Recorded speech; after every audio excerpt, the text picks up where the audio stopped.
Halo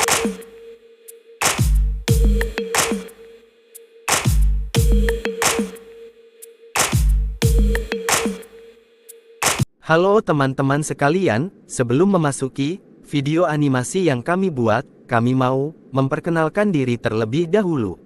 Kami dari kelompok 3, yang beranggotakan 2 orang, nama saya M.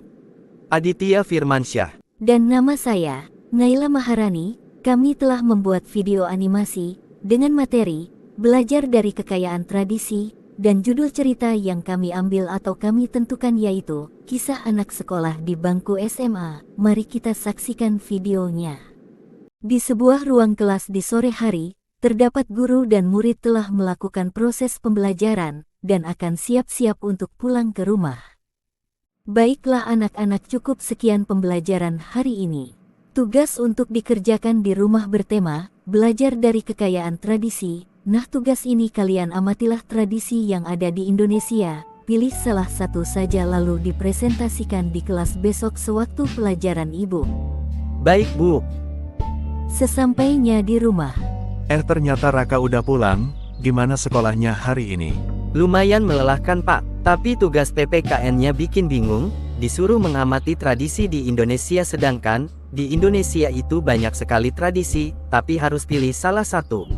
Aku gak tahu mesti mengamati tradisi daerah mana. Wah, tugasnya menarik loh. Kenapa harus bingung? Kita ngambil tradisi adat kita aja, yaitu tradisi adat Sumatera Selatan. Soalnya yang aku tahu tradisi di Sumatera Selatan itu, cuma itu-itu aja Pak, kayak tarian ataupun upacara adat. Rasanya jauh dari kehidupan yang aku jalanin sekarang. Wah, padahal justru dari tradisi itu kita bisa belajar banyak hal. Coba Bapak tanya, kamu tahu gak tradisi adat Sumatera Selatan? Gak banyak sih Pak yang Raka tahu. Bapak kasih contoh, contohnya tradisi sedekah rame. Itu bukannya tradisi yang makan bersama di lapangan kan Pak? Betul, itu bukan cuma simbol, di baliknya ada pelajaran penting, seperti sebagai wujud syukur atas nikmat yang diberikan, tolak bala atau menghindari masalah serta mempererat tali silaturahmi antar warga. Jadi tradisi itu mengandung nilai ya Pak? Iya nak, banyak tradisi mengajarkan sopan santun, gotong royong, dan rasa syukur. Seperti sedekah rame tadi nak, itu bukan sekedar makan bersama saja, tapi di situ mengandung nilai seperti solidaritas, empati, dan kebersamaan. Jadi tradisi itu bukan cuma untuk dilihat, tapi dipelajari juga ya Pak? Tepat, tradisi itu seperti warisan tak tertulis. Kakek moyang kita menyampaikan nilai-nilai hidup lewat kebiasaan yang diulang dari generasi ke generasi. Tapi Pak, gimana kalau tradisi itu udah gak dijalankan lagi? Pertanyaan yang bagus. Tradisi memang menyesuaikan zaman, tapi nilai dasarnya tetap bisa diterapkan. Maka dari itu kamu sebagai penerus generasi harus mempertahankan tradisi ini dengan menyesuaikan zamannya, tapi tidak menghilangkan nilai yang terkandung di dalamnya. Wah, jadi bisa dihubungkan ke kehidupan modern juga ya Pak? Tentu saja, tradisi yang baik itu fleksibel. Bisa menyesuaikan zaman tanpa menghilangkan maknanya. Dan itu yang bikin tradisi jadi kekayaan bangsa, bukan sekedar benda mati, tapi hidup dan menginspirasi. Ya udah deh Pak, Raka mau ngambil tradisi dari Sumatera Selatan yaitu sedekah rame. Nah, itu contoh yang bagus yang bisa kamu ambil. Solidaritas, empati, dan kebersamaan antar warga. Pak, ini pertama kalinya aku ngerasa tugas PPKN bisa nyambung sama kehidupan nyata. Tradisi bukan cuma dikenang, tapi juga dipelajari. Keesokan harinya. Baiklah Bu, berdirinya saya di sini ingin mempresentasikan hasil mengamati tradisi yang ada di Indonesia.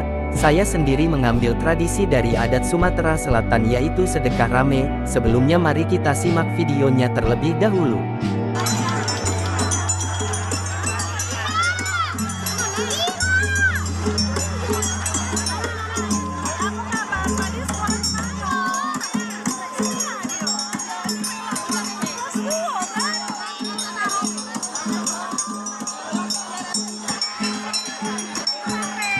Yang kita tonton tadi, adalah contoh tradisi adat sedekah rame. Makna yang dapat saya ambil dari sedekah rame yaitu, sedekah rame adalah upacara adat yang dilakukan bersama-sama oleh masyarakat, khususnya di daerah Sumatera Selatan, yang bertujuan untuk mengungkapkan rasa syukur, menjalin silaturahmi, dan memohon keselamatan, serta menghindari masalah atau tolak bala.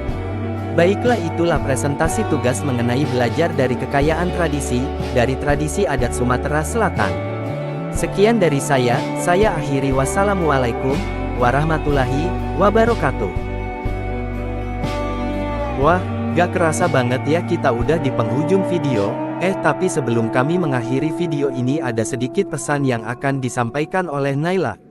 Iya, ternyata yang buat nyaman itu datangnya cuma bentar. Ayolah malah curhat. Ya udah maaf, pesan yang mau aku sampaikan itu. Makasih banyak ya, untuk kalian semua, yang udah nonton video animasi kami. Kami merasa, masih jauh dari kata sempurna, dari hasil video kami. Tapi kami berdua membuat video animasi ini, semaksimal mungkin, untuk menghasilkan video ini. Buset, tengil banget, ekspresi kamu Naila.